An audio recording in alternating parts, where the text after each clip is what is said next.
We'll continue to fill out applications and make phone calls to them or visit them at community centers. And the governor says that by today, as much as 90% of the power could be back on, Anna.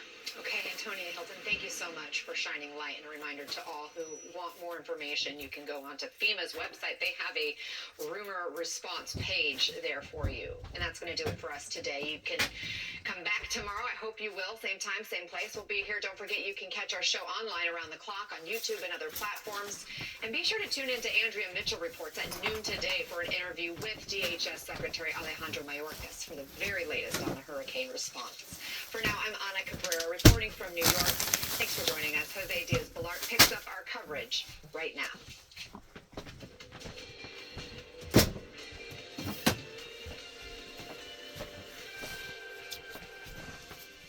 Good morning, 11 a.m. Eastern, 8 a.m. Pacific. I'm Jose Diaz-Balart. We begin with breaking news. Right now, Hurricane Milton is barreling towards Florida as one of the strongest Atlantic hurricanes in recent history.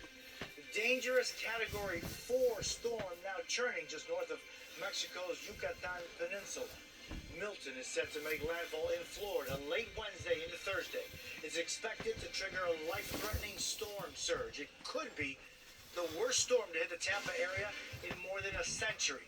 The mayor of Tampa warning residents in evacuation areas, quote, "If you choose to stay, you're going to die." Joining us now, NBC's Marisa Parra, who is in Tampa for us, and NBC meteorologist Angie Lastman. Marisa, how are people there preparing? Jose, I can tell you right now, and you can probably see some of those preparation efforts happening as we speak. So this is normally a busy wharf right now, obviously completely shut down. You've got flood protection barriers right here outside of these businesses and people bracing so that they can protect the businesses that are here. But we're seeing these kinds of efforts all around Tampa. And I want to take you to some of what we saw at Treasure Island. This is one of those hard-hit barrier islands outside of Pinellas County. And this is one of those devastated areas hit hard by Hurricane Helene. We saw people picking up debris, homeowners shoveling their prized belongings, their possessions, things that were once inside of their homes. Now they're pieces of trash that could become very dangerous. They could become lethal projectiles in the wind. You definitely don't want them floating your way in a storm surge either. And so we know that there's round-the-clock city efforts, state efforts to get that debris and secure it so that it doesn't become deadly during Hurricane Helene. But when I was speaking to people on the ground, Jose, one thing I noticed was the fatigue, the exhaustion, the shock, because it was under 2 weeks ago they were making all of these preparations for Helene, and here they are again. So here's what we heard from one resident. It's just overwhelming. Yeah, 2 hurricanes back to back. Yeah, 2 hurricanes back to back, and is it going to happen next year again? Is it going to happen the year after? It'll be a war zone. I mean, 160-mile-an-hour winds hitting the shore, 12-foot surge. For me, it's just come back and rebuild. Kind of sounds like you're in a state of shock a little bit. Yeah, I think a little bit. I think, we've been dealing with I wonder this why. for a week now, right? And we're still trying to clear out stuff. It's devastating. Now, Jose, what I will tell you that I am seeing that is different from what we were noticing right before Hurricane Helene versus what we're seeing right now are the evacuation efforts. We are seeing those clogged highways and interstates, slow-moving traffic on the way out either further north, further south to safer, higher ground. We're hearing from first responders, the people that are doing the door knocking in those, particularly those low-lying areas, Zone A, they're saying they are not getting the same pushback that they were before. I've even reached out to people that I knew who were hunkering down during Hurricane Helene, who, by the way, were sending me videos of the devastation inside their own home. There was one woman who decided to ride out Hurricane Helene from her mobile home. And Jose, it was very alarming. The last video that she sent me, there was a couple of inches of water that made it to the very bottom of her mobile home, which was elevated. She thankfully was okay. She reached back out to me 2 days later saying she was okay. I asked her, "Are you going to stay for Hurricane Milton?" She said, "No, we learned our lesson from Helene. We're making our way out." And that's what I'm hearing, kind of the resounding consensus on the ground, Jose. Marisa Parra in Tampa, thank you very much. So, Angie, let's go over first exactly where Milton is right now and where it's expected to go. Yeah, so Jose, we haven't seen a whole lot of change in what we've kind of been messaging over the past couple of days with how dangerous and serious this storm is as it approaches the coast of Florida. The latest update from the National Hurricane Center, winds up just a touch. We're talking 150-mile-per-hour winds, so Category 4. But does it really matter? I mean, a strong Category 4, a weaker Cat 5, not really. The same kind of impacts are going to ensue here over the next 48 hours. It's moving a little slower now northeast at 9 miles per hour, but we're still talking about 500 miles from Tampa. Here's the latest. Creepy crawler. The latest track. Notice keeping it a Category 4, but again, I don't want you to focus so much on that category because the impacts are going to remain the same. It's going to go over some really warm water here in parts of the Gulf of Mexico. No surprise, we could see some strengthening. We'll see potentially maybe some weakening, but that focus on the weakening isn't going to change the fact that we've still got the storm surge and we've got those really strong winds, and where exactly the center of that system is going to make a big difference on how impactful those kinds of scenarios are for. And they're not also telling you that the creepy crawler pertaining to Mr. Milton, with it slowing down to 9 miles an hour, into the overnight hours, is indicating that it's going to basically set on top of Florida, just as the worst case scenario that I talked about probably about a week or so ago and putting out some of the other material, towards it just setting there and setting there and setting there and setting there and setting there. In other words, it rotates as it's dispersing liquid onto the land. It's also drawing more moisture out of the Gulf. And we have seen this scenario set up several different times down in Texas, to where it just sits there and sits there and sits there. Now, I'm not saying that it's not going to continue to move. It is going to continue to move, but it's going to move slower. The last hurricane that come up through there, Eileen, it was moving. I mean, that sucker was doing like 25, 30 miles an hour, so it didn't really have time to really slow down into the bow or the bow or bend or whatever you want to call it there in Florida. But what it did do, it slowed down its momentum as it was going up through the hills of the Appalachian Mountains. And basically, once it got up into the Appalachian Mountains, it basically almost stalled, because if you remember, it kept cycling down this way in northwest Tennessee. Basically, the clouds was coming, the moisture was coming from the west, coming from the east, going to the west, and then back to the south, and then going back to the east over here on this side of Tennessee, which is basically 500 miles from Knoxville, from East Tennessee. So it was in a swirling motion, but the swirling motion it was in, it had slowed down its momentum, and that's the reason why it dumped such of a heavy load. Now, what she's talking about right here, listen. This area along 275 from St. Pete down to Bradenton, that is a big push of water that's going to work across this region. We could be talking 6 to 9 and up to 15 feet. If it takes a little farther of a southern track and goes a little farther south, where the right side, that right front quadrant of the system is impacting Bradenton, that's where the worst of the storm surge will be. So we're really splitting hairs at this point. This is why we're not kind of, trying to restructure exactly where we are in this region. If you are in these evacuation zones, you essentially need to leave, and the time is kind of ticking for that. When it comes to the inland flooding, it's a little different than Helene. We're not talking about quite as significant as what we saw with Helene, but still 5, 10, 15 inches of rain, and spread across much of this region, Jose. We're going to see the potential for these strong winds as well, 90 to 100 mile per hour winds, especially wherever the center of that system comes on shore. We know the eye wall has the most destructive winds. Again, following those evacuation orders and heeding the warnings is going to be your best bet. But across the state of Florida, all of those impacts are going to remain. And on top of that, some of those isolated tornadoes as the system works across the state is going to be impactful as well through your Thursday. And so, Angie, very quickly, I mean, this looks like it could very well still be a hurricane as it crosses the entire state of Florida, heading out, even passing near or around the Orlando area. Certainly the I-4 corridor looks like it's one of the areas that this storm could take. If you talk to us a little bit about that, but also, Angie, and for the folks that don't know, Angie has deep studies in hurricanes. She has been really focused on that in much of her career. And so what is it that you see in this hurricane, Angie, that is different from all of the others? And then if you would refer to the whole I-4 corridor area.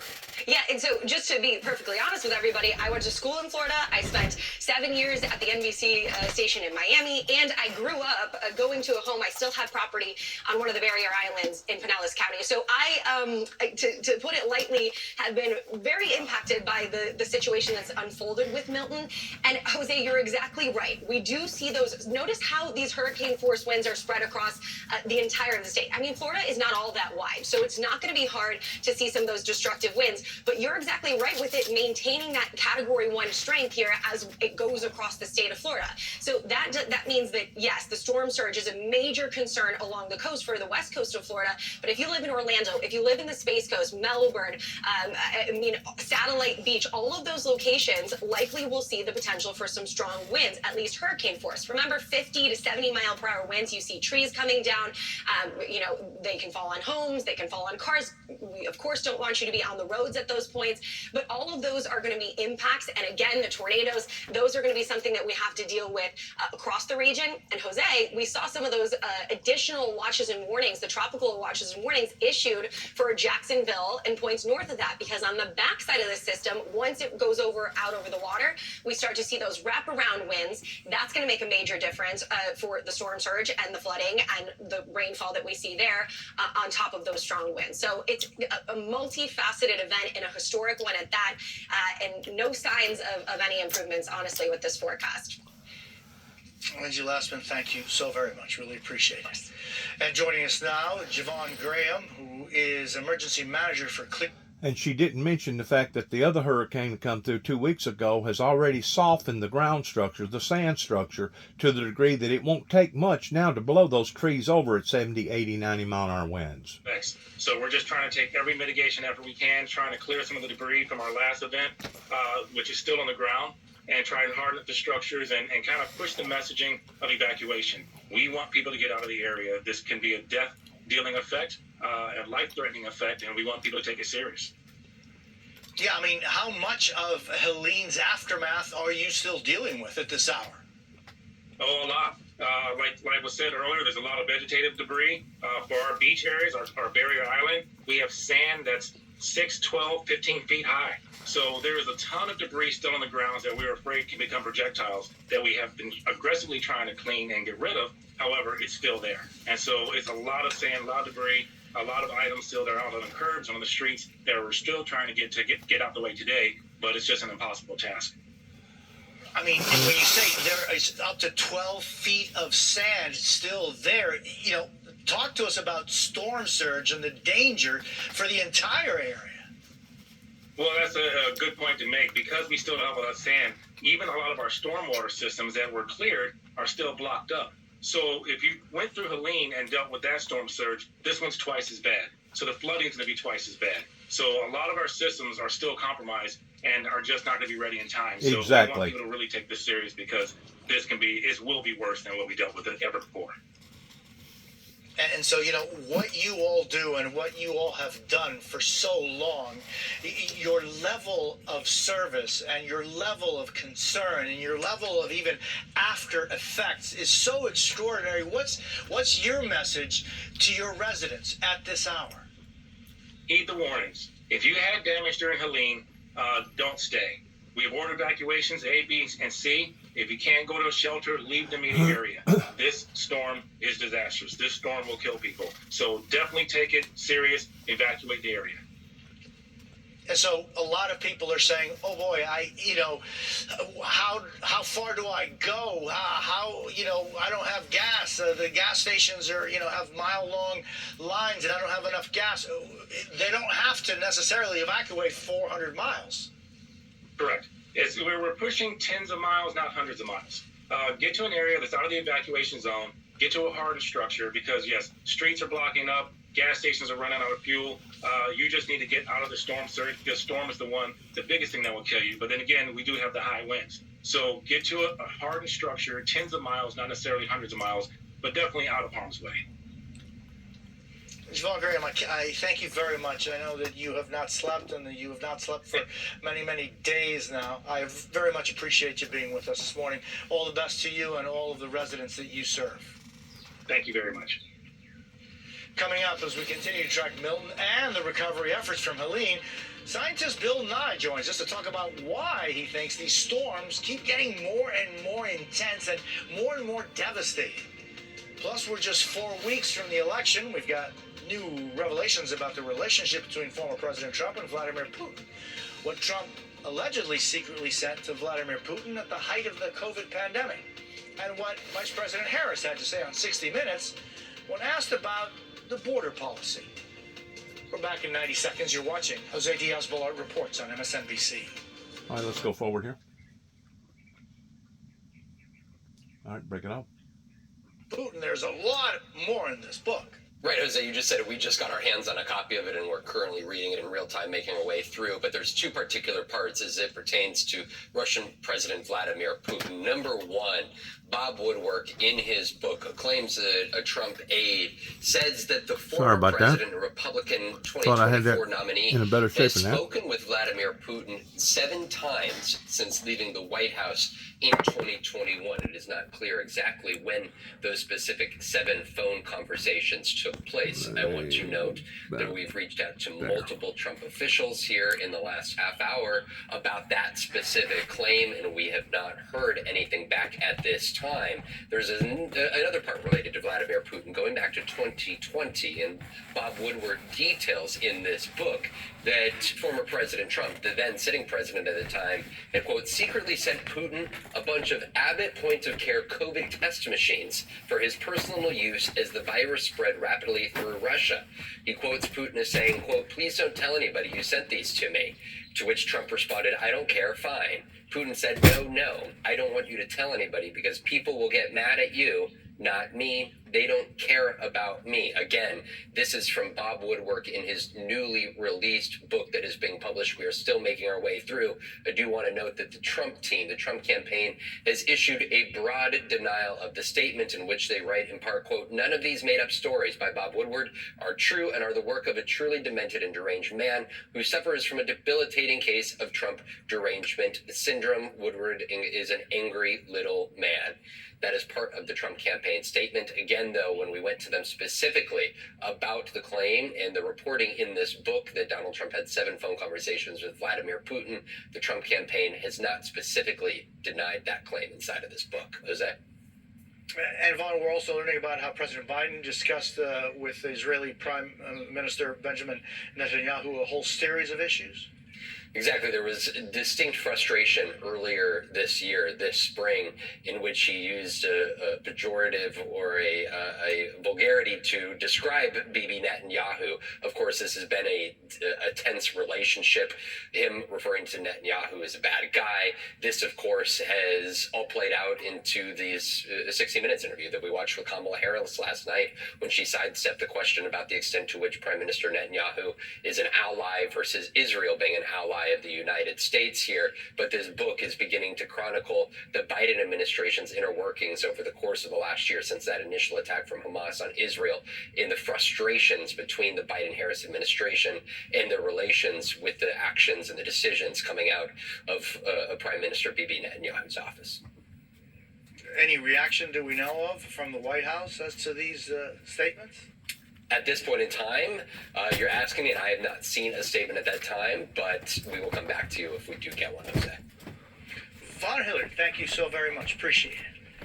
Election day is now just 4 weeks away, and both candidates are ramping up their campaign pushes. Today, Vice President Harris continues her media blitz, including appearances on The View, The Howard Stern Show, The Late Show with Stephen Colbert. Let's go forward.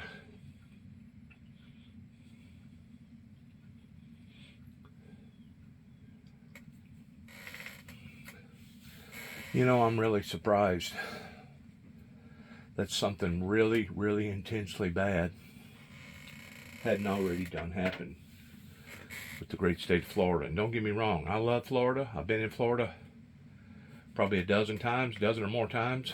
I've been down to the Keys on 3 different occasions. I've lived in Tampa in 1979. Then I lived in St. Augustine, Florida, basically Anastasia Island, in 2006. I come back to Florida after 2013 or in the year 2013. I stayed in Homestead for about 2 months, went back down to the Keys, and then I wound up going back up into St. Augustine, because that's my favorite spot in Florida again. And there's just so much about Florida that I know, especially whenever it comes to to the native people. Julie, I'm just wondering. The people that have been there for years and years and years, basically throughout generations, that actually right now you have people that's moving out of Florida pertaining to the unfortunate or the working class that cannot keep up with the pace, cannot keep up with the tax base, cannot keep up with the insurance base, cannot keep up with all the wealthy and the rich people that have come down to Florida and basically pushed the poor man plumb out of the saddle. In 1979, whenever I lived in a nudist colony in just north of Tampa, Florida, putting up a 8-story hospital, or helping to put up an 8-story hospital down there, I knew then that, man, this place is wild. The drugs was wild, the women was wild, the whoremongering was wild, the nightclub scene was wild. Everything about it was wild. And I was only 19 years old, and of course, whenever I moved back to the state of Tennessee, only stayed down there maybe about 3 or 4 months, seeing some of the most horrific things that I'd ever seen in my entire life as a teenager, especially raised up down here in the middle of basically the woods. But whenever I moved back to Tennessee, that's whenever I had complications with my ex-wife towards her not wanting me to see my child, my firstborn child, Nicholas. And that's also whenever I fell off the A.O. Smith building in Milan, Tennessee, which was basically about 4 floors. That broke both my legs, crushed both ankles, crushed 3 vertebrae in my back, ruptured 2 discs, broke both arms, laid in hospital 6 weeks, 3 days, flat on my back in Madison County, Jackson, Tennessee hospital. Like I said, going to Florida then was an eye-opener. Even going down to the Keys shortly before Katrina ever hit was another eye-opener. But then whenever I come back to Florida in 2013, and I stayed in Homestead for about 2 months, it was in the month of October, and I wound up being invited to go down to the very Key West, Florida, in a weekend event called a festivity that I had no earthly idea that it was basically all set up for mostly gays, lesbians, and the LGBTQ community. Well, whenever I go down there, I noticed that there was lots of state troopers on that road that was trying to maintain some sort of law and order towards keeping everybody from driving like a wild idiot going down there. And of course, while I was down there, I went ahead and pursued 2 or 3 different people and possibly getting an auto body job. I didn't take it up. But as I was going down there, I picked up a hitchhiker that was from the New York City area that was just as straight as I was. Whenever I went down there in those festivities and I seen what people was doing openly, like I said, it was so much of it that basically the state troopers and the law couldn't do nothing about it towards them basically stripping off all their clothes and painting on panties and bras and etc. But yet no, they was still walking around in broad daylight and mostly at night, basically nude, doing whatever that they wanted to do. As I was leaving the Key West, Florida, I told that individual that I'd picked up hitchhiking, I said, man, if you stay down here, you're going to turn into one of these people. Oh, no, I won't do it. I'm stronger than that. Well, I called back about 6 months to a year later, and guess what? The straight man had turned to a gay man because he had decided to live in that environment. And at first, what he thought or what he saw was unacceptable But as he lived in that environment, it became more acceptable.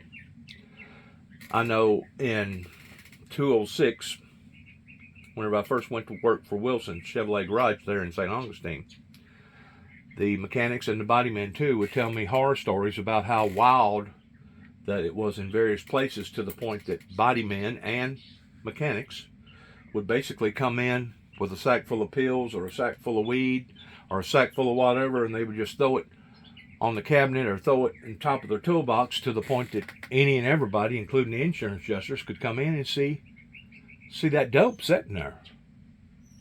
And it got so bad that I think even old man Wilson, that owned Wilson Chevrolet Garage, I think he's dead now, but it got so bad that he basically had to threaten to fire everybody if they didn't start putting their dope away, if they didn't start trying to be a little bit more concealed. It was in 2005, whenever I went down there, that I took a great notice in the film that was in the Gulf. Now, in 1979, up until 2005, if there was a film down there, I didn't notice it. Because, like I said, I lived just north of Tampa. The company had set me up in a nudist colony at that time, and I had no idea that people actually live the lifestyles that they live openly in some of these colonies. And I guess they do it under the pretense of religion, and because it's under the pretense of religion, the state can't do nothing to them as long as they stay within the confines of their little cult. I observed what was going on in 1979, but I did not participate. Though I did participate in some activities that I shouldn't have been participating in at the age of 19 in those nightclubs. I didn't stoop as low as what those people was stooping. And it was that year or the year after, it may have been the year after, whenever Ronald Reagan come on board, was basically whenever AIDS hit the market. And it was full flown, and basically it was some sort of a curse coming from God regarding that type of lifestyle. The gays, the lesbians, the LGBTQ community, and of course the doctors, they immediately got on board toward trying to engineer all these different cocktails and all these different medications that I guess today, even if you do have AIDS, you can halfway live a lifestyle, even though you probably got to be medicated the rest of your life and maybe not spread that disease from one person to another. That has been one of my primary concerns after I went through my divorce in 2005, to basically become celibate, or maybe not so much celibate, but abstaining from relationship activity, because I did not want to take that chance in getting something that even Ajax can't rub off. Because I know what type of activities that these Western people over here have been living in, that even President Putin degrades. Of all people, that's as cruel as he is to the lives of the Ukrainians over there, basically degrades homosexuality and lesbianism and LGBTQ community. Maybe because of that continent that they live on, it's so cold over there that they can't strip off all their clothes like they do down there in Florida. But while I was in St. Augustine, Florida, living on Anastasia Island for almost a year, I remember this gay girl, she's a lesbian girl, she was okay. I mean, as long as, they're different. But she got on her computer and done research on pedophiles from the island on over into St. Augustine. Of course, you can't go from the island out on the water, because if you do, ain't nobody living out there but fish and sharks. But just within a 5-mile radius, and this was in 2005, I'm pretty sure it's probably doubled by now, pertaining to the people that's gotten charged with sexual crimes. At that time, in a 5-mile radius, from the water's edge into St. Augustine covered about 550 known heterosexual people that have been charged with the charge, and it stuck to them. Because by law, if you do have that type of charge, you're supposed to report, no matter where you are, no matter what state that you're in, no matter what community that you're in. By law, you have to report that, because now you're being looked upon as being a high risk. And I guess it's, in some states, it's actually more stringent if you try to live like within a mile of a school or some other areas that's got a lot of children in it. I think, if I'm not mistaken, there's restrictions on some of that, to the degree that if you have those kind of charges in your life, you're not permitted to live in those areas that's close to children, especially close to children. And I understand those laws, and I support those laws, because anybody that cannot control themselves know better than that, to the degree that they're basically out here raping people or doing whatever that they're doing to people.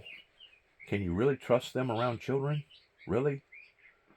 Especially innocent children, you know? But it was just awful then. That was in 205, whenever I was living down there for that length of time. Or excuse me, from 206 up into 207.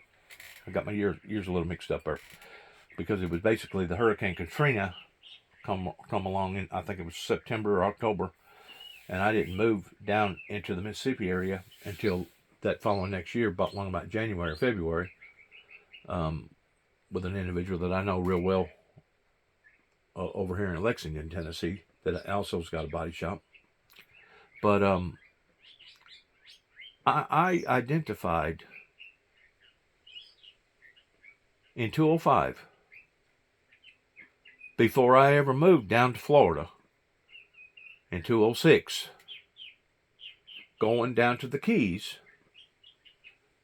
Didn't wind up at no type of festival, didn't know nothing about no festivals at that time, but I identified real quick that the oil had become very filmy, very slick-like, and that was an element that either I didn't notice or it wasn't near as bad as what it was in 1979. Basically, 25 years had passed whenever I first went down there at the age of 19 versus me going down there 25 years later. And like I said, if you look at Tampa, the way Tampa is made, with their, I guess you'd call it, prestige paradise, there's really nowhere for that water to go once it enters into those areas. And there's basically 3 areas that hurricanes can do the most damage. One of them is Miami, one of them is Tampa, and the other one is New Orleans. That out of those 3 areas, it can basically destroy people's lives and destroy more real estate than you can ever imagine. And that's probably the reason why that they keep wanting to hope. It's probably not got nothing to do with human lives. It's probably got to do with insurance characteristics and trades that they rather it hit south of Tampa, even if it goes down towards Naples, than it would for it to hit just above Tampa, because if it ever hits up into that area where the cone is going into that Gulf, it will do not millions but billions of dollars worth of damage, because of all the prime real estate around in that area. So I just imagine the insurance companies right now are jumping up and down. You probably couldn't tie them to a 10-rail fence because of what they're seeing. Once more, preparing for Hurricane Milton. Back with us, Zerlina Maxwell, host of Mornings with Once Zerlina. more, whenever you set yourself up this way, either as a community, a state, a family, or a neighborhood, or a person, you're setting yourselves up for the hand of God to no longer protect you whenever Satan comes down in great wrath to do these things to your community, or to do these things to your family, or to do these things to your own personal life. You're setting yourself up to the degree that it's not God that's doing it, it's the devil that's doing it, but it's God that's allowing for it to happen. Now one must ask the question, why is God doing that? I'll get back to that in a second. Let's listen to this individual. These kinds of things, you've lived in the middle of these kinds of horrible storms. I was just talking to somebody this morning. They were living in St. Petersburg. They lost their car, a lot of storage that they had. They were on the 5th floor, so they didn't lose that, but now they're worried about their building. And she says, now I'm in for another hit. I mean, it's just amazing. And my wife and I were talking this morning, where are these climate deniers? I mean, what we know is that when the CO2 traps, ends up trapping things and created a blanket on the atmosphere, it creates for more volatile, more violent, more frequent storms. And, you know, I'm not going to say that's all of this because these hurricane storms, you know, have been around forever. But they seem to be more violent, and to have the president out there speaking clearly is great, and to have a political leader, somebody running for president, to try to trash that, and it does scare people. It causes confusion. We have to ignore that, and we need to focus on how we're going to help our friends and our neighbors when this storm hits. Let's say a prayer that somehow it loses its potency, and I mean, it's just we're all waiting to see what's going to happen here. He did a good job today. Yeah, I think he did as well. And John and Zerlina, I mean, it's so important to just kind of take that beat. And if one prays, one should pray for the people there in that part of Florida. Because, John, I mean, you said this is a hurricane that is not going to be taking a side glance to Florida. It looks like it's going head on as a 4 or more right into, you know, Tampa Bay or Bradenton or Venice Beach or, you know, all that area that has already been affected. And Zerlina, I'm just wondering, even in this, there have to be those that play politics? I mean, even in this?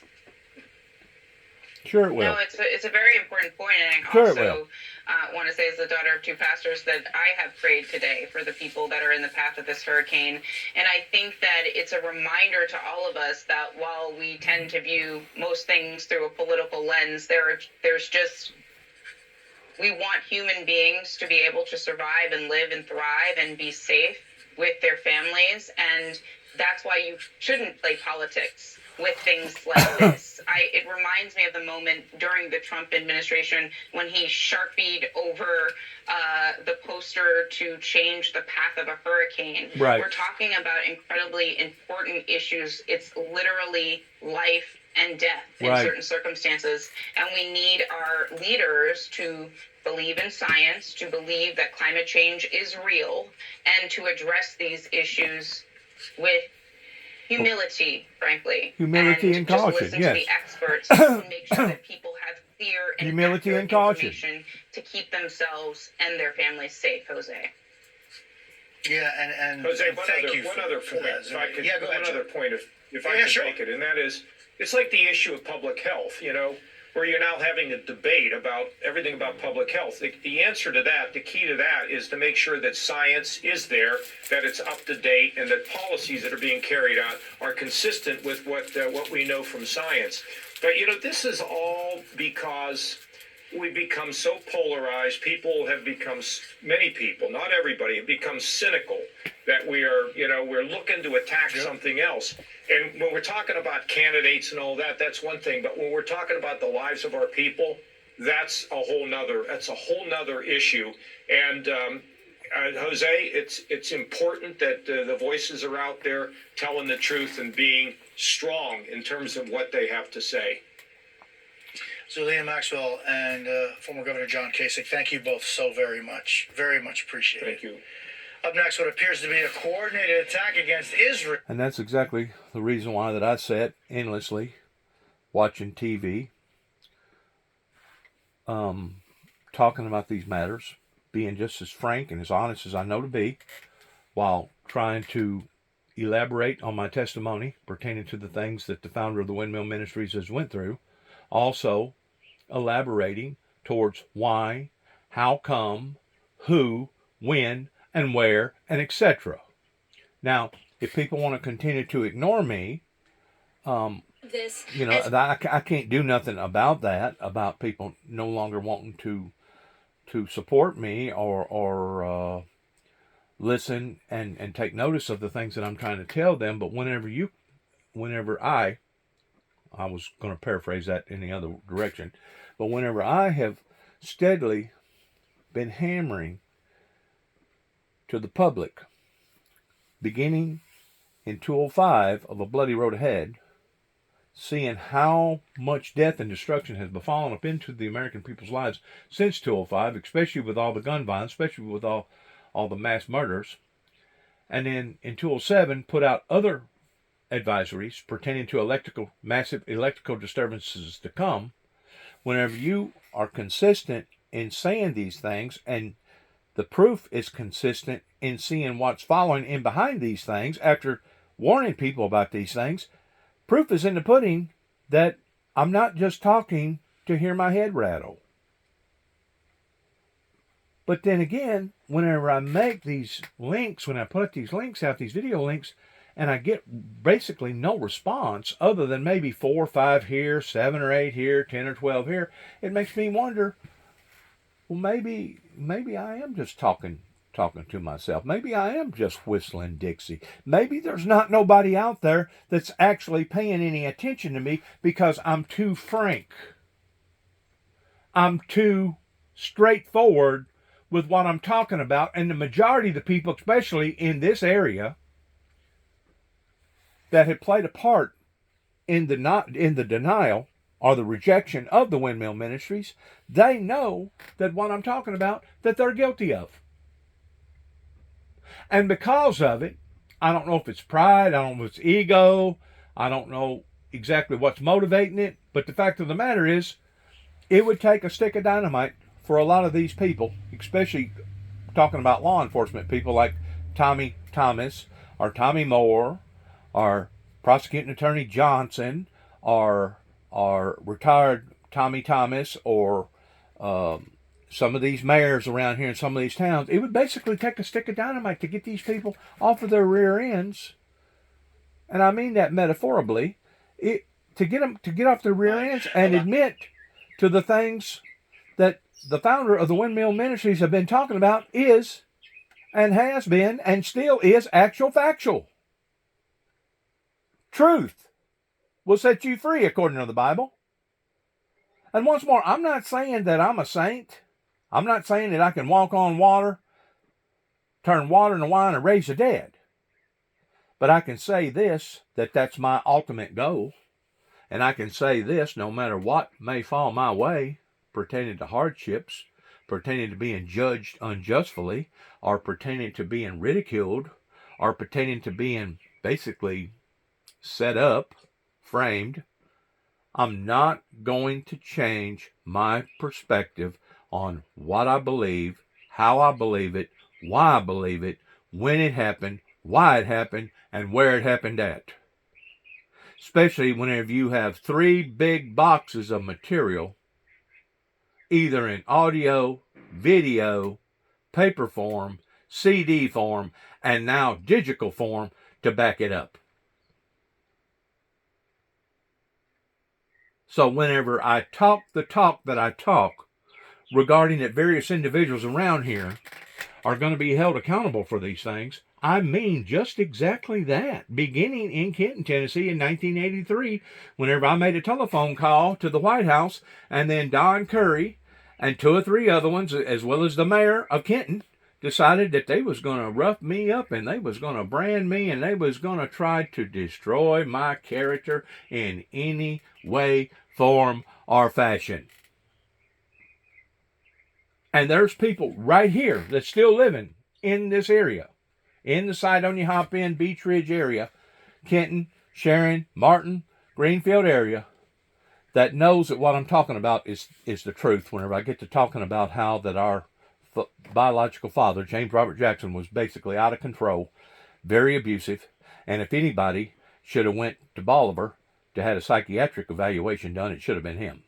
It shouldn't have been his son that recently had a 1979 Buick Regal roll over on top of him and him lose 9 units of blood, and then about 2 weeks into that, me having to come back home, the doctor that helped to save my life, Dr. Summenschecker in Martin, Tennessee, took his own life. And then about 2 weeks after that, my father, my biological father, tried to take my life while I still had 64 staples up and down my belly. That if it wasn't for his brother, his older brother, J.W. Jackson, I probably wouldn't be sitting here making these videos right now. But it was a direct attack upon my life. So the following next morning, I get up and I walk to Kenton, Tennessee, which give or take 7 or 8 miles from here. I first go to my grandmother's house and make a telephone call, and then I go back to Kenton and I report the situation. And because I reported it, because I was revealing what had happened, then that brought even that much more punishment into my life. Because what should have happened the night of Don Curry, Paul LaPointe, 2 or 3 others in town, as well as Damian Cross, the mayor, what should have happened, they should have put handcuffs on my father for attempted murder. And if they couldn't have done it, if it was out of their jurisdiction in Kenton, Tennessee, towards them not being able to do it in Kenton, Tennessee, all they had to do was pick up a telephone and call somebody over here in Weakley County and explain the situation. And a judge, I think a judge, would have immediately signed off for a warrant to go and arrest James Robert Jackson to find out what the hell his problem was towards attacking Dennis Jackson while he still had 64 staples up and down his belly. I think that's what would have happened. That would have been the proper thing that should have happened, but it didn't. Instead, I was blackmailed. I was forced to go do something that I had never, ever been acquainted with in my entire life, which was the psychiatric community. And from then on, it rode like a freight train, and every time that I had an event, or I had this happen in my life, or that happened in my life, there was a pattern of it. They keep a dialogue of that stuff. They don't erase it. They don't take it away. They don't abolish it and act like that it never occurred. It still hangs on your plateau, no matter who you are or where you come from.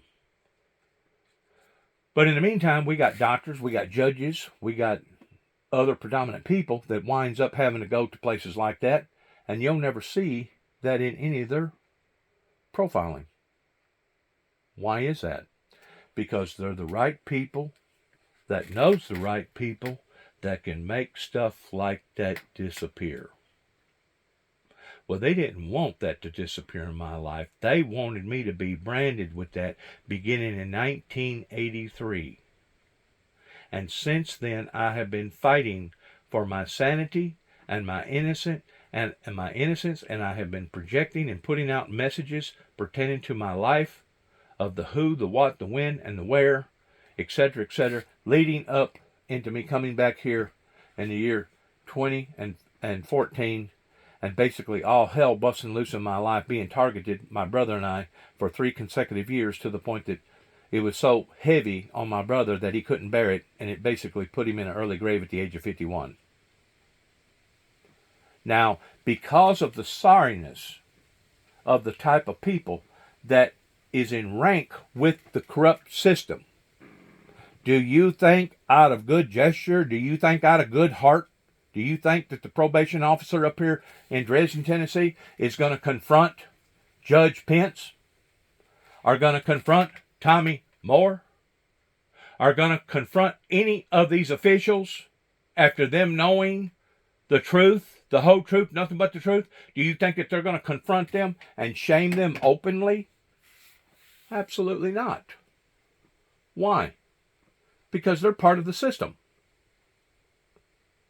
And the fault doesn't fall upon the probation officers. But I tell you what the fault does fall upon is that after that they have been given the truth pertaining to Mike Wilson, pertaining to Tommy Moore, pertaining to retired Tommy Thomas, and all these other people, whenever the truth does come to their ears, and then they don't respond to it, then is whenever accountability sets in, and then is whenever they will be held accountable. They won't be held accountable on the front end, because they didn't have nothing to do with the judgment calls. They didn't have nothing to do with the actual arrest. But in my particular case, what went on while I was still on probation, living up at the lake, up at the river on Pebble Island up here, and me come back home on Monday, and all of a sudden my probation officer, her supervisor, and a sheriff deputy comes out here and explains to me that if I don't go to a psychiatric ward somewhere and get evaluated by a doctor to make sure that I got both my oars in the water, that's going to be looked upon and considered as being a probation violation. And because of it, they was going to put out a warrant for my arrest and have me arrested to drag me back in front of Judge Pence to remain in jail until being evaluated by a doctor to make sure that the doctor signed off on me towards being cleared. So the whole pattern, regardless whether it was the pattern in 1983, the pattern in Martin, Tennessee, in 205, the pattern of me coming back, or the pattern of what went on in Kentucky on 3 different accounts, the whole pattern was consistent in what? Wanting to destroy Dennis James Jackson, known as Juby. That was the pattern. And I know that was the pattern, especially whenever I wound up going in front of a federal judge in Paducah, Kentucky. I think it was 2009. And I wound up spending about 6 months in MCC in downtown Chicago, knowing that if I would have elaborated on too many spooky things pertaining to the Antichrist, the mark of the beast, the one world government, the 4 horsemen, the 7 seals, or any of the above, that possibly, I can't say this for sure, but possibly what they was hoping for in the state of Kentucky was that I would have basically hung myself, and then the doctor would have said, this individual's got some problems, don't he? We need to take this a step further. And then the next thing you know, there would have been proposals towards, instead of me being evaluated in MCC in downtown Chicago, it would have been a proposal towards me actually becoming admitted in Springfield, Missouri, where the headquarters of the mental health is associated with the federal government. And there's where, if things would have went haywire in my life, thank God that it didn't, but there's where that they would have admitted me, and instead of me being in there just for a day or two, or a week or two, or a month or two, I would have been in there possibly for years, because I've seen so many people in the same predicaments that I'm talking about that wound up going into a facility like that just basically over nothing. I mean, there was one guy in Butler, North Carolina, that was freezing to death, that had busted out a post office window because it was associated with the federal government. He knew that he would get federal charges, and which he did, but he had no idea that after he got the federal charges that they was going to turn him into a guinea pig towards the mental health association with the federal government, of keeping him in there, giving him this drug for 6 months, seeing if it made his hair fall out, giving him this drug for 6 months, seeing if it made it swell up or get heavy, to giving him this drug to see if it made him do this or made him do that. And whenever I seen the individual, and it was really so sad because there was witnesses that verified this, and me watching this individual basically walking around slobbering all over his shoes, bumping into the wall, not knowing daylight from dark. And he was not that same person whenever he got arrested for breaking out a post office window. So whenever I tell you these things, I know what I'm talking about. That can be proven, but they don't want this stuff to be aired before their people because they don't want this stain in what they're doing to their own citizens. In addition to what went on in my life in 1989 towards Homeland Security basically putting a tail on me from Washington, D.C. after the second time, and then following me down here and then pursuing an arrest in my life in Madison County, Jackson, Tennessee, towards confiscating something from the ministry that they never should have confiscated. I continue to keep saying that, and it continues to be ignored.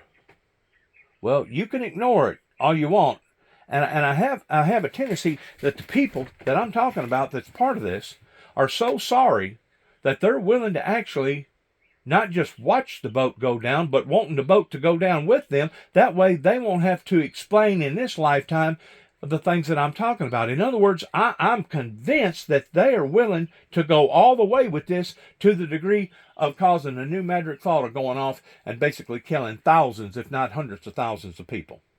I know it will affect hundreds of thousands of people's lives. Now, once it reaches that level, that happens, because God's basically up in heaven right now saying, sick 'em, Lucifer. Sick 'em. Do your job. Go after them. So people can pray for these events to slow down and stop, but they're only basically whistling Dixie because it was the human factor that was deceived by the spiritual factor of the Luciferian Lucifer that goes all the way back into the Carter era or before,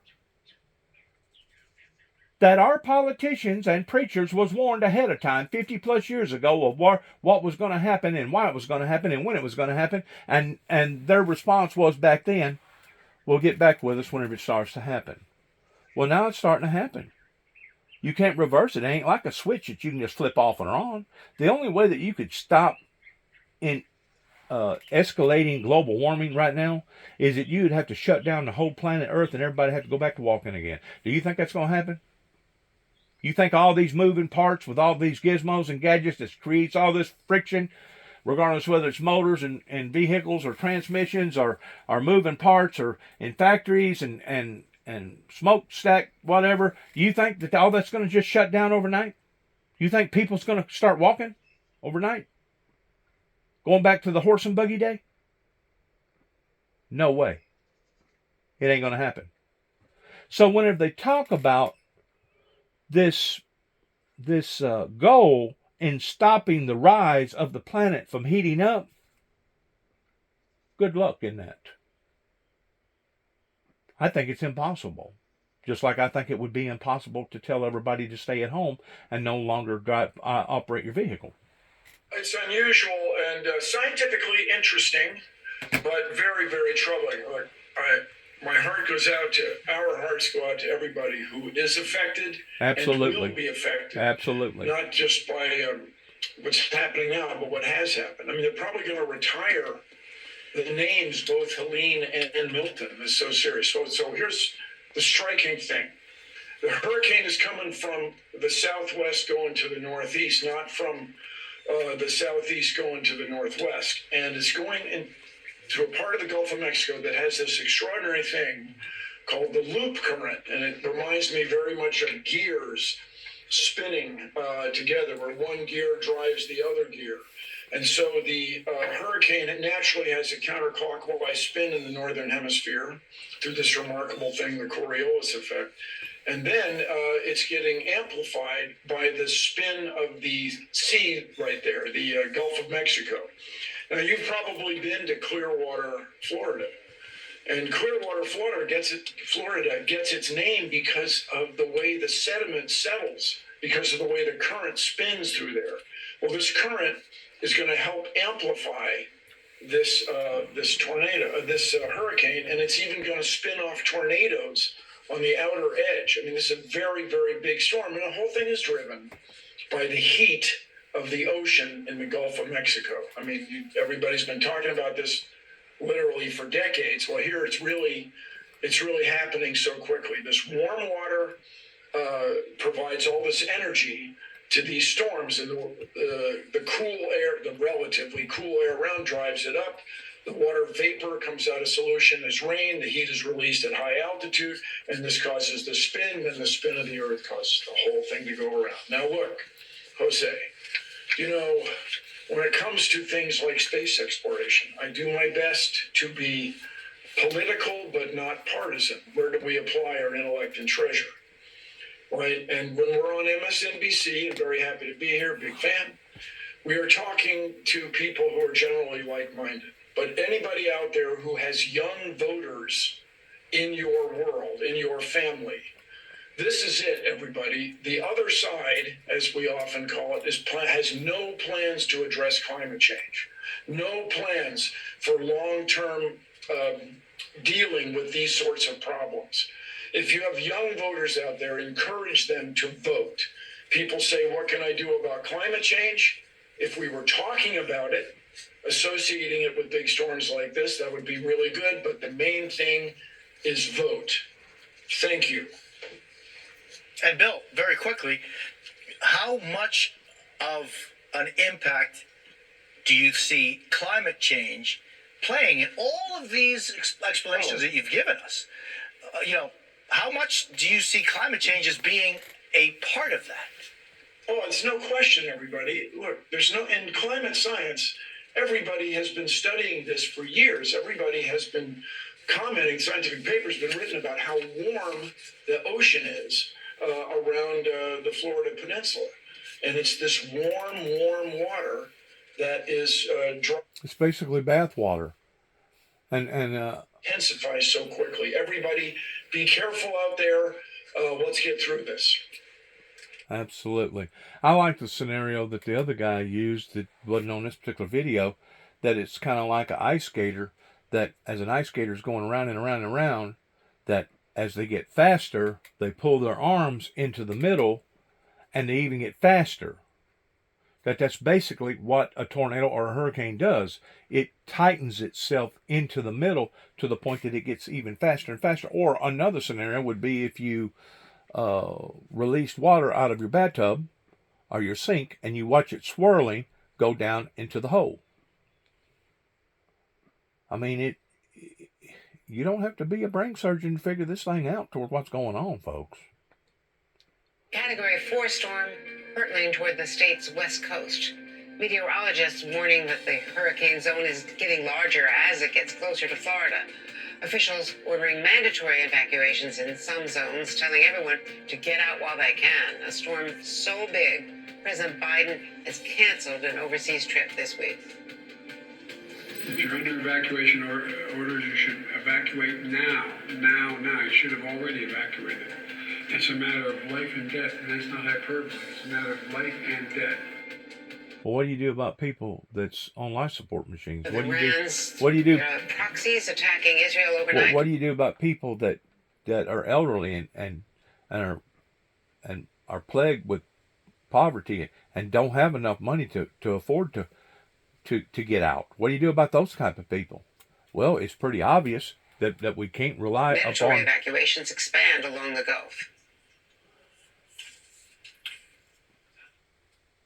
My priority is to increase the size and presence of our effort. And as we prepare for another catastrophic storm about to make landfall, this could be the worst storm to hit Florida in over a century. And God willing, it won't be, but that's what it's looking like right now.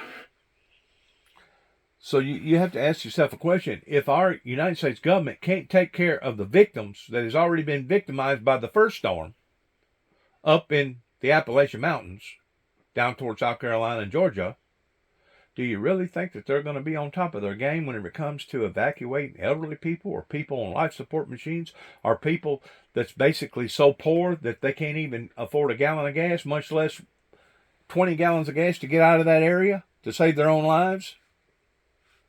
Bubba, I'm telling you right now, we got a government that has been out of control for several years. Whenever it comes to giving away the giveaways to all these other countries and all these other people, but can't take care of its own. It's awful. It's absolutely awful in what that we have been seeing that goes against the characteristics of the American government. It'll be a war zone. They're going to go door to door and make sure everybody's out. This one, there's something about this one that I'm feeling very uneasy about. We begin with NBC News weather anchor Angie Lantzman and NBC's saying.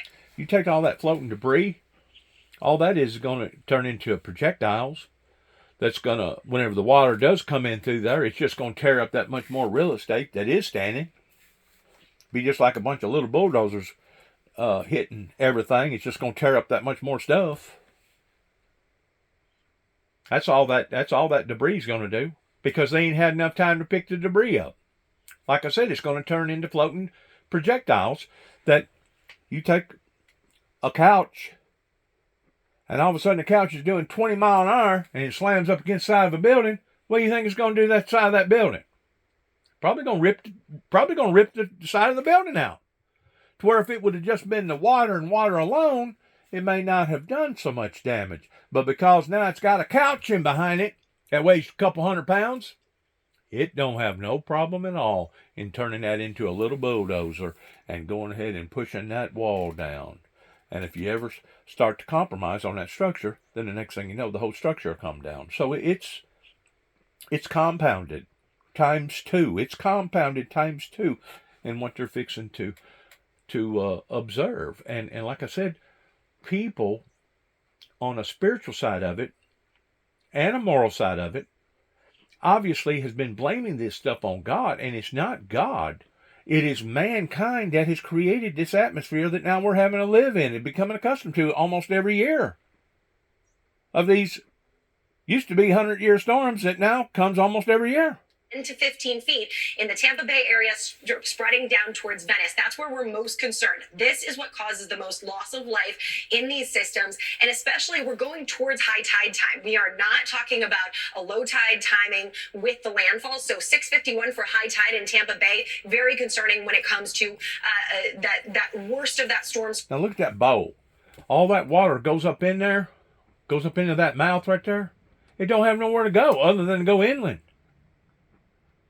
There's where your swell comes from. There's where your expensive real estate gets knocked out. There's where it'll cost the taxpayers $1 billion storm. $1 billion storm right now is huffing and puffing, coming near a neighborhood near them. And they know it. They sense it. They feel it. And all they can do is basically hunker down and grin and bear it as they be ravaged again and again and again. Mandatory evacuation zones. That is, of course, where folks should not be as we wrap up the day today, especially even as we get into the second half of today. The time for you to kind of get out and evacuate is dwindling. We'll also have the concern for some flash flooding. Rainfall amounts across the state, not just where that landfall is going to make a big difference. Notice some of these higher amounts. The farther north you go on that right side of that system, we're going to see some of those wraparound rain bands. Anywhere from 5 to 10, even up to 18 inches of rain will be possible. No surprise. Also, this was updated earlier this morning. Notice where the hurricane warnings are, not just where we're expecting landfall on the west side of the state, but also on the east side of the state, stretching up into. I got a good friend that lives just outside of Palaca, Florida, basically in the center of Florida, there where Billy Graham originally was raised up as a child, I think, there at Palaca. And he's got a river called the St. Johns River that actually starts all the way up into Jacksonville, Florida. It was about, I think, 4 or 5 years ago that whole river swelled up, and that basically turned into one big lake. And that was just one river. They've got many, many rivers going through Florida, and all kinds of tributaries and streams and ditches and etc. Repeating that it has been a century since 1921, the Tampa Bay area has taken a direct hit from a hurricane. And so, for historical context, a few 100,000 people then. Now, Tampa Bay is one of the largest growing areas in the entire country. 3 million plus people in the metro area. The evacuations just keep expanding and expanding. I'm standing at this gas station here. You'll see the boards behind me. Some of the pumps, of course, do have plastic bags over them. I cannot tell you how many times in the last 30 minutes people have driven in here and said, hey, is there gas available? No, there's not. And there's some confusion over that as well. If you come over here, you'll see, you walk up to the pump and it says, pay the clerk inside. Okay, pay the clerk inside. We'll just pan over and we'll see that there's just plywood up over where the clerk would be. This is a snapshot of what is littering highways here in Pinellas County. That's where I am. From Pinellas to Hillsborough, there's a couple of major bridges. The Howard Franklin is one of them. About 5 miles from here, they were jammed up yesterday, Andrea. I'll tell you right now, I'm not seeing dozens and dozens of cars on the road. Perhaps many have evacuated, or maybe many others just can't get gas. Over my shoulder, that's another gas station, and if you can see it through the traffic, there's a couple of cars milling about. They have diesel gasolines, but nothing else. So I had a conversation with a woman just a second ago and asked her, what does this mean for you right now in terms of not being able to get gas as you have? So let me ask you a question. if you lived in Florida, the Sunshine State, wouldn't it be practical for you to have an electrical car? I mean, as long as the sun's shining, you got energy. Or you could pull up to a service center and get filled back up and get the heck on out of there. I just don't understand these areas that are prone of this type of damage that they've hadn't already made proper preparations of knowing that it's not a possibility of it occurring, but now it's more of a probability of it occurring, and they just keep continually going down the same old riddled path again and again and again. It costs the taxpayers millions and millions and billions of dollars. I just don't understand how come that they don't use a little common sense. That, and as Hurricane Milton strengthens, the FEMA's disasters response has become dangerously politicized. Donald Trump is amplifying misinformation about FEMA with false statements about federal relief payments and insisting FEMA funds were diverted to immigrants. None of that's true. The Biden administration trying to set the record straight. FEMA is knocking down those rumors online. Vice President Harris denouncing the lies as extraordinarily irresponsible. The president weighing in just moments ago. It misleads people. It puts people in circumstances where they panic, where they really, really, really worry. They think now they're not being taken care of.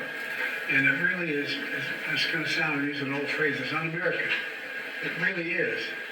People are scared to death. And joining me. And one of the main reasons why is because people see the characteristics of this government towards what it has done for the past 25, 30 years. And they can't deny that. So their trust has already been blowed in the water completely, and they know it. Imaging to survivors of Hurricane Helene, of natural disasters. Individuals lose trust in their government. They are reluctant to seek the assistance that they need to meet their immediate demands: food, water, shelter. They don't seek it. They are entitled to it. They need it. We implore them to ignore the false information that is being spread and to seek the help that we have available to them. It is also extremely demoralizing to our federal our emergency response personnel, the state and local emergency response personnel who are risking their lives in the service of those in need. When we reach into flooded zones, when we reach into a home that has been destroyed to assist another individual, we don't ask about their party affiliation. We are there to help, and they need to understand that. They need to trust us. They can rely on us. We have assistance for them. That is what these extraordinarily heroic individuals are dedicated to doing. Now, something that is not a rumor as far as we know is how stretched and understaffed FEMA is. New York Times, for instance, reporting that of the 50 disaster operation directors, only one was available as of Monday. So how is FEMA going to put all of this together with back-to-back hurricanes? FEMA prides itself on the slogan of flexible. FEMA. We can meet the needs of Hurricane Helene survivors and the individuals who will be in need as a result of the devastating Hurricane Milton. That is what FEMA does. It does it in support of state and local officials, and we have been directed by President Biden, by Vice President Harris, to not only dedicate the FEMA resources, the resources of the Department of Homeland Security, but the resources of the entire federal government, and that is indeed what we are doing. When we take a look at the height of Hurricane Helene, there were 5.1 million people without power. That number has been reduced by 4.8 million. We, at the height of Hurricane Helene, there were approximately 3.4 million people without communication. That number has been reduced by approximately 3.1 million. We have tens of millions of liters of water and food and commodities available in anticipation of Hurricane Milton. This is what the brave men and women of FEMA and all of the brave men and women in emergency response do for a living. They dedicate themselves to the well-being of others. We have the resources to meet the demand. Now, you can say how much has been accomplished, but of course, for the hard-pressed people in some of those mountain areas, for instance, of North Carolina, that's where it's really critical. Do you need Congress to come back in order to allocate more funds? Do you need a supplemental now with back-to-back hurricanes and Congress now out for the political season? They won't be back till January. Andrea, two things. One, there are indeed people suffering from the devastating impacts of Hurricane Helene. And one of the great challenges is the fact that the flooding has made areas very difficult to access. We have to save people. Life and safety is our first priority. And then we can begin in the hardest hit areas, the most remote areas, to clear the debris and reach people in need. The fact of the matter is, and we have been clear throughout, and let me reiterate, that we have the resources we need. We have the funding that we need to meet the challenge of Hurricane Helene and the challenge of Hurricane Milton. But we are operating on a continuing resolution that is not stable funding for the long haul, and therefore we need a real budget and not a Band-Aid for the long haul, because the gravity and frequency of extreme weather events have only increased as a result of climate change and its real-life impact on the people of this country. So do you want Congress to come back? The president noted correctly that he has asked Congress to come back and provide funding so we have stability for the long haul. That is what we plan for. But let me be clear again that we can meet the needs immediately. And because of climate change, do you think you have to rethink how FEMA is funded? And should a separate agency be handling this, the climate emergencies? Well, FEMA is an agency within the Department of Homeland Security. I'm aware of that. And FEMA draws upon the resources of the Department of Homeland Security. We work seamlessly as one department, a cohesive force in support of the American people, and we also reach outside of the Department of Homeland Security as one united administration in the service of one united country. We have to put those politics aside and remember that we are one country and we assist people in need regardless of politics. Now, one final thing, there's been a lot of politics here. We know what's been happening at the top of the ticket, but there are significant criticisms by some Republican governors who are not generally responding politically. They're responding because they don't think things were placed in the right position. They didn't have enough supplies. For instance, gasoline. The governor there says that they have enough gasoline supplies, but you see that there are empty gas tanks and people don't know how to evacuate in Florida right now. Andrea, we support state and local officials. The governor has indeed stated publicly that they have the supply of gasoline that the people of his state need. We are in constant contact with state and local officials to understand their needs and to be able to deliver whatever federal resources we have available and that we have the authority to provide. We support the state and local officials regardless of politics, driven only by the needs of the American people. Thank you very much, and good luck to all of your teams in the field. Thank you, Secretary Mayorkas. Thank you, Andrea. And President Biden will be in an all-important battleground state, Pennsylvania. I'm going to go as far as to say that not all of what they're talking about is lies. They may be stretched to the imagination to some degree. Some people may not necessarily be lying, they're just basically exaggerating or whatever, but this government has opened itself up in people seeing the proof in the pudding, and how that we'll go over backwards to help other countries, regardless whether it's going to war and defending themselves, or a country that's in bad need because of a crisis that falls up into it. But yet now, whenever a crisis falls upon to our own people, basically their hands is tied. So whenever you display this before your citizens is going to lose trust. And no wonder so many of them is offended in $750. And I realize, don't get me wrong, I ain't trying to gaslight nothing. I realize that the $750 is for emergency needs only. Gas, water, food, whatever.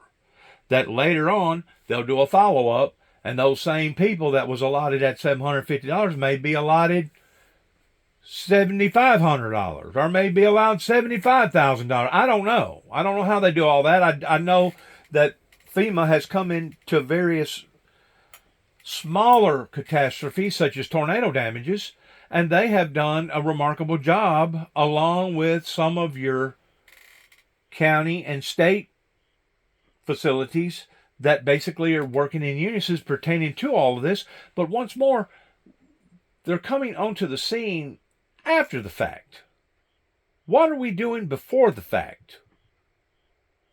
And there's no doubt, if it's a crisis, you're going to have people that's going to be belly aching. You're going to have complainers. You're going to have people that's going to be ratting and raving because it's a crisis. If it wasn't a crisis, you wouldn't have to worry about the people complaining, now would you? But the crisis should be handled in a more orderly way, beginning at the White House, pertaining to the federal government, going all the way down to the state and the local county facilities. So basically, if it was not for Samaritan's Purse and Red Cross and other local nonprofits, we sure enough would be in a bad shape whenever a catastrophe hit. We would be doomed if we was relying solely upon to the American government towards pulling us out of hock every time something like this happened, regardless whether it was a fire or flood or tornado or hurricane or earthquake or whatever. We'd sure enough be doomed if it wasn't for good Samaritans. Factor has made a big difference in Pennsylvania. Let's go on. This is upsetting to me. It really is. And I don't mean to be antagonizing. I don't mean to be a doomsday whatever. But it's the truth, and it's horrifying that we have to lean towards basically scolding our own government officials and being inadequate to what's going on. And I guarantee you, if the internet would have been as predominant in 2005 of what it is today, 20 years later, we would basically be hearing the same type of horror stories, in which to some degree there was actually horror stories or rumors whenever Katrina hit that the government had blown up the levees and flooded Louisiana, and there was all kinds of stuff going on back then. But it was more confined back then because we didn't have social media like we do today. Because we have social media today, you may as well exaggerate that probably 1,000 times greater today. Because of social media. Word gets out. People document people with bad behavior. You see somebody fixing to get into a fist fight, next thing you know, somebody pulls out a telephone and they start recording it. And it don't matter if it's the police, it don't matter if it's FEMA getting the heck beat out of them because they got too abrupt with some of the Appalachian people up in the mountains or whatever. We live in a completely different world today than what we was 25, 30 years ago. We have social media, Facebook, YouTube, Twitter, whatever, Angie's List, whatever. People get the information out there. And you know what?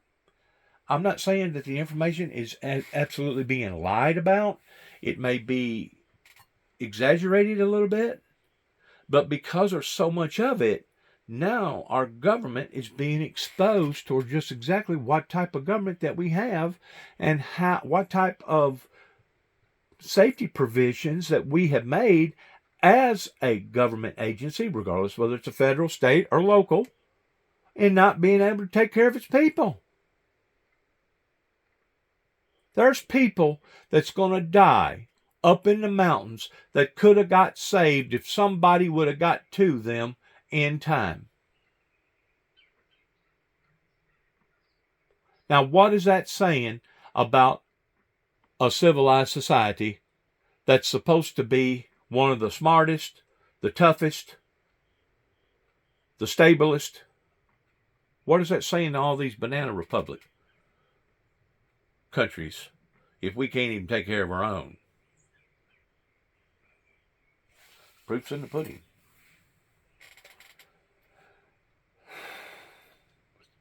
Marissa Parra is reporting from Tampa for us. NBC meteorologist Angie Lessman is here. We're going to go on forward here. We're going to move this clock up here about an hour here. That was 12:01. It's right at 1 o'clock right now. Let's just do it this way. Boom, bam. Let's see what happens right here. Told them to do. The destruction of evidence charge has to do with him. All right, they're on a different subject. Let's go to something else here. Connie, John, thank you so much for joining us. Thank you, Walter. What a lovely story. And finally tonight, some unexpected turbulence in the skies. Now, after reaching cruising altitude, things got a bit bumpy for passengers on a recent Qantas flight from Sydney to Japan. During a technical issue that made individual movie selection unavailable, the R-rated movie Daddy-O was shown on every screen on the plane. The film, starring Sean Penn and Dakota Johnson, has nudity and quite a few racy text messages. One passenger wrote on social media that, quote, audible gasps could be heard throughout the flight until the cabin crew managed to switch screens over to the more family-friendly Inside Out 2. Qantas has had to apologize to passengers. Now, there's a flight that really took off. That's it for now. Thank you for watching. Goodbye from London. Bring your brand on Flaunting. everything. Flaunting.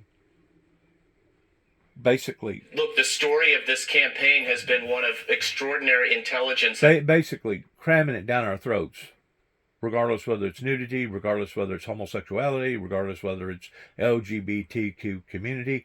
I mean, back whenever I was a teenager growing up in the 60s and the 70s, yeah, you knew people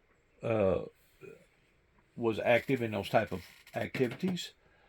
But it wasn't until I went to Florida in 1979 is whenever I realized just exactly how open and how immoral that society had become. And then whenever I, had that accident, I got to looking around. There's been nudist colonies right up here at I-40 from Parker's Crossroads. There's been other colonies that has come into the area at one given time or the other that use the format of religion to stand under. And of course, if you get to looking at any of your coastline areas, regardless whether it's Florida, Mississippi, Louisiana, wherever there's a body of water, you're going to have some really, really crazy activities going on. And if you really want to do a study pertaining to, once more, the pedophiles, people getting charged with sexual charges, start looking around your coastal areas, start looking around your lakes and your recreation areas, and you will see a major increase in the southern activity of those charges than you will the north up towards Canada or Alaska or over in Russia. Because like I said, those areas are cold enough that more than likely they're going to keep their clothes on, keep them freezing to death. But whenever you're down south and they basically walk around with a pair of dental floss on, or some of them don't even wear that, it makes things that much more enticing. It makes things that much more troubling pertaining to trying to maintain any type of law and order in that particular society. That's a given. You don't have to be a smart person to figure that out. For surely people already have known that. Staying while he was doing. For a free quote. That's 1-866-971-2. I didn't have no idea until 2005 that there was swinger bars, swinger clubs 15 minutes before down in the lower part of Mississippi, where basically two people go in as a couple. Don't matter if they're boyfriend, girlfriend, don't matter if they're married. And whenever they leave, they're going to be leaving with another companion. I didn't know that there was actual swinger clubs down by the Gulf. And I know that if it's down in Mississippi, it's probably in Louisiana, it's probably in Florida, it's probably everywhere. Matter of fact, I know, because I've heard that there was actually some sort of a party or some sort of a activity right here in Northwest Tennessee regarding swingers, whatever you call it. I didn't know it existed until 2005. And whenever I went down there and started listening and looking and investigating, and plus hearing the language dispersal that was coming out of Louisiana pertaining to the New Orleans people and how that they talked openly on radio and on TV, I was flabbergasted by it. I was absolutely flabbergasted because it was so open. And now children are being exposed to it. Christians are being exposed to it. Everybody's being exposed to it. So once more, they flaunt it in front of everybody today in comparison to the way it was back in the 60s and the 70s that, yeah, stuff like that went on, but they usually had enough dignity about themselves that they kept it halfway in the closet. Not no more. They're proud of their activities. Well, whenever you start doing it on this level, then is whenever God will give you over to a reprobate mind, let you believe a lie and be damned, and basically he will turn his back on you, and he will basically look at Lucifer and say, do your job. Go after them. And that basically leaves everybody vulnerable. Now, these are the things that certain people in Northwest Tennessee have taken a part of. Beginning with the officials. Beginning with the church members. Beginning with the corporate churches. Beginning at the White House, whenever I made a telephone call about the Antichrist that I was punished for. Just like I was punished in 2005 in Nashville, Tennessee by that field office up there towards putting me in a wacko house for 48 hours, 4 days, 72 hours, whatever, long enough for the doctor to give me a green light to say, well, he's good. Y'all just need to leave him alone. My God, he had $20,000 worth of work over here at a dealership laid out on the ground. Y'all just going to nab him up for no reason? Well, what it was, it offended that agency up there because they had already been working with me, Homeland Security, and then whenever Katrina hit, it pissed somebody off. Once more, falsely accusing God of doing this, falsely accusing of Dennis Jackson of chaining the doors of the churches. I could go on and on and on how things has been misconstrued. Right here in America. And you wonder how come things keep compiling and getting worse?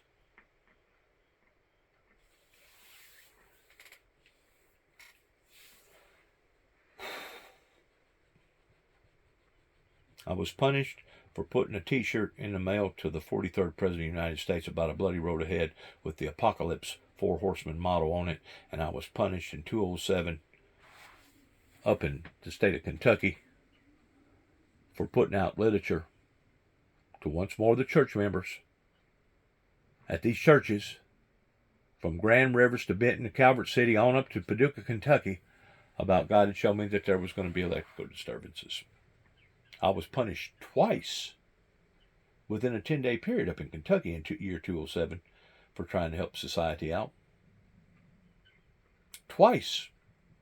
Basically, being approached, being scrutinized by the law, wanting to know if I had any intentions towards wanting to blow up the Kentucky Dam towards creating an electrical disturbance. How freaking stupid is that? And me never have been in contact with any type of explosions. Me haven't got any type of military training. Haven't been trained by any type of experts pertaining to explosion devices, or etc. I know just basically the same amount of information that's been given to the rest of the public about TNT or dynamite or nitroglycerin or basically manure turned into a bomb pertaining to the Oklahoma bombing. I know just about much about all that stuff as just about anybody else. I mean, I may have done a little bit of research on it, but just because I look at it don't mean that I'm going to do it, especially if there's nothing indicating that I was even thinking about doing it. But yet, no. While on probation here in Weakley County, after my brother had died, here comes the probation officer, her supervisor, and a sheriff deputy expressing and explaining to me, and they cannot deny this, and if they do, they're lying out their freaking teeth. Come to 291 Thompson Road, Sharon, Tennessee, zip code 3255, pulled up in 2 different automobiles, or maybe even 3, I don't know, I think it was 2, and explained to me very thoroughly, Mr. Jackson, if you do not go to a psychiatric hospital and get evaluated by a legal doctor,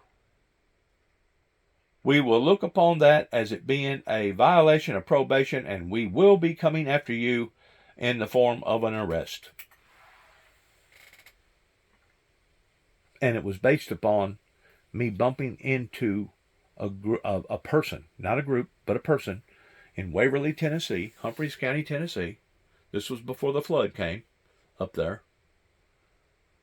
Went into a doomsday center, a doomsday store, and just because I'd asked some questions and I made reference to my testimony about what had went on with the Antichrist and the telephone call to Washington and Homeland Security, my God, there must have been an array of telephone calls that was made, to the point that about 3 or 4 days later, or 2 days later, here comes the officers here in Weakley County.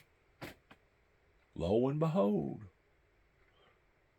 here comes the wolf,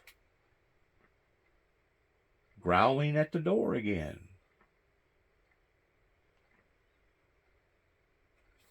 So you tell me what's happened to our country.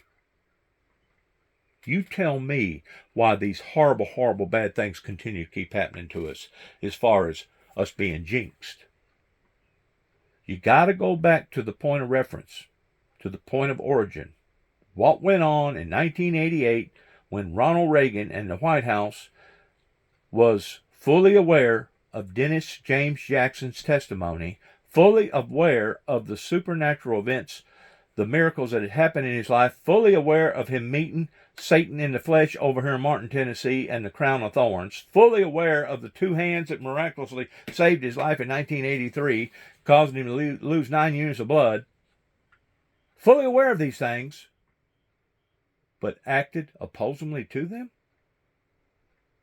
You wonder? Quit wondering. I'm telling you now, stop wondering. Proof is in the pudding. As hard as it is, even for myself to believe, proof is in the pudding. But effects will be felt across the entire state. A Florida meteorologist breaking down while discussing the sheer intensity of the storm. It's just an incredible hurricane. It has dropped.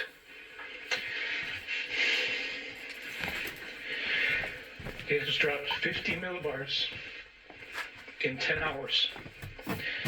I apologize. This is just horrific. An emotional response there to what we are all seeing, John. And boy, this is a big one. Anticipated and possibly the worst to hit Florida over 100 years. Welcome back to America Reports. I'm Sandra Smith in New York. Yeah, when the seasoned meteorologists really feel it, then you know that this could be a really bad one. I'm John Roberts in Washington. It is being called the storm of the century. I know that other storms have gotten that moniker, but this one's going to be huge. Millions of people in Milton's path are hitting the roads to seek higher ground. A lot of them running into long lines at the gas station while trying to fuel up for their journey northward or eastward. Florida Governor Ron DeSantis assuring everyone that there are no fuel shortages, but he says gas stations are running out quicker than they normally would because of the traffic. Residents fleeing the storm's wrath are not letting anything get in their way. I was like, we need to get the kids out. Like, this is the whole state, and it's going to be a direct hit to where we're at. I was actually supposed to fly out tomorrow, but I heard that they were shutting down the Tampa airport at 9 a.m. Gas is hard to find. Plywood's hard to find. Food's hard to find. Costco, Sam's, crazy. Wawa, crazy.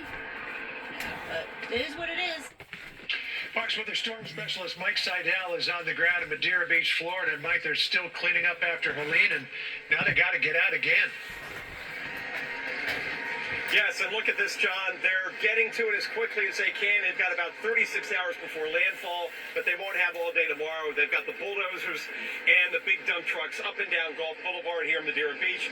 They've cleaned up about 2 blocks in 2 hours. It's slow and methodical.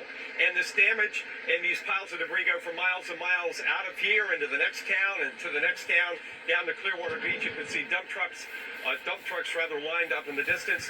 Meanwhile, we just got the update from the National Hurricane Center at 2 p.m. The winds from Milton have jumped back up to 155, just below the Cat 5 threshold. But don't get, hung up on that. The pressure's down.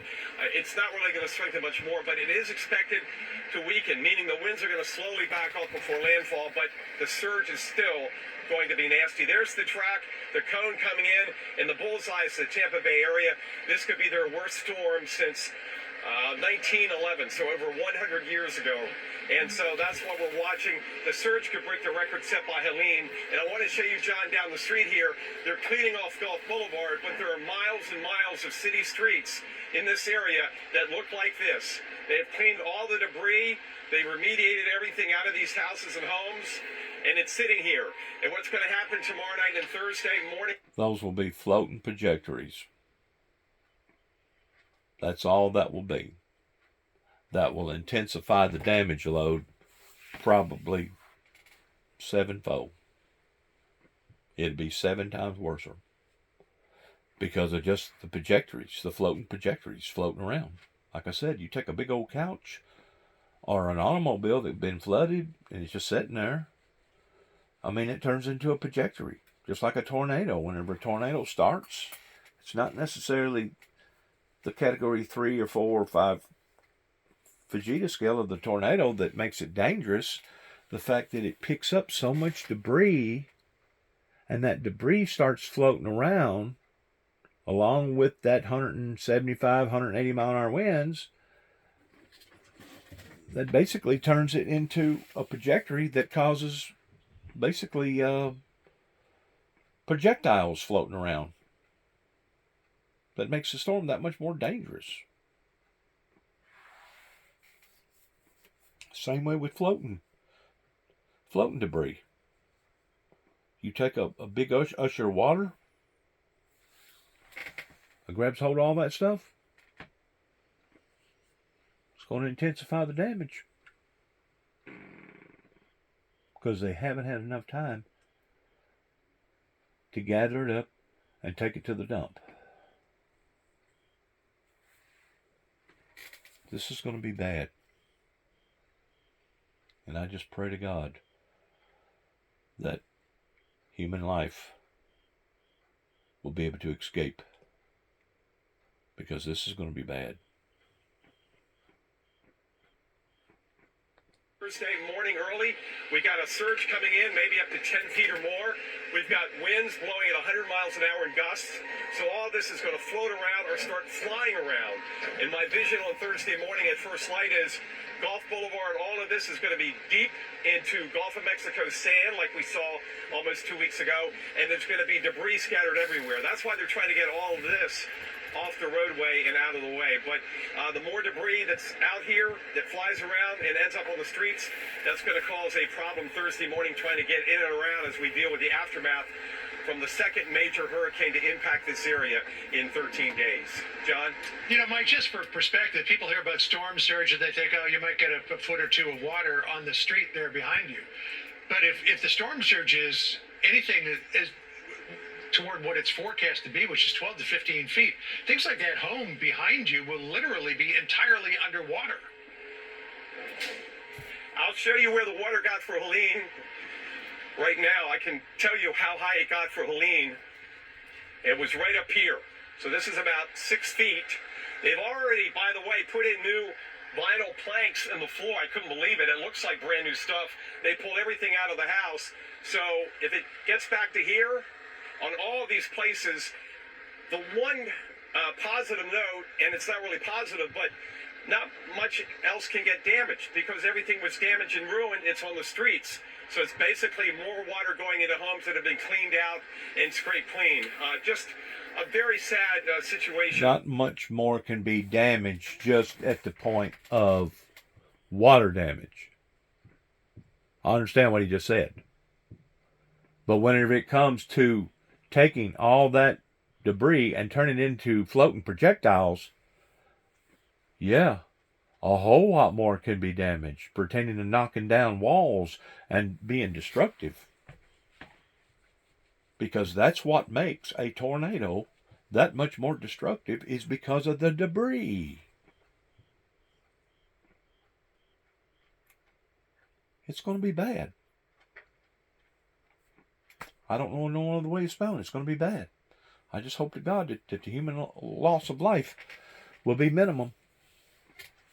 I seen this thing coming around the corner late Saturday night, early Sunday morning, was whenever I started putting out advisories about it.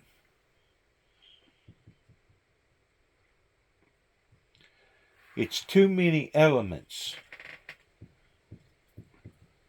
involved with the warming of the ocean water and etc. It's too many elements that you got to put together, along with putting the dots together with the Bible, that as you shall see the days approaching, that these things are only going to get worse and they're going to get closer together, more frequent. There's too many things that pulls together towards it being more susceptible of happening, pertaining to it now going from a stage of possibility to probability. And that's what our government officials aren't responding to properly, I think. In addition to after the fact of whenever it does occur, then they're going to have people coming in that's debating and slowing down one-on-one, hands-on with first responders, such as the Samaritan's Purse from the Billy Graham's Association. Come on. The government's supposed to be there to help us, not to hinder us, not to hurt us.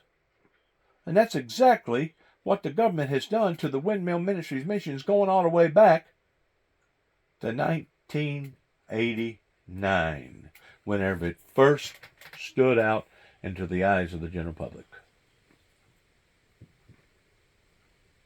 Actually, it goes back before 1989. It goes back to 1988, whenever those 9 tapes circulated to the White House.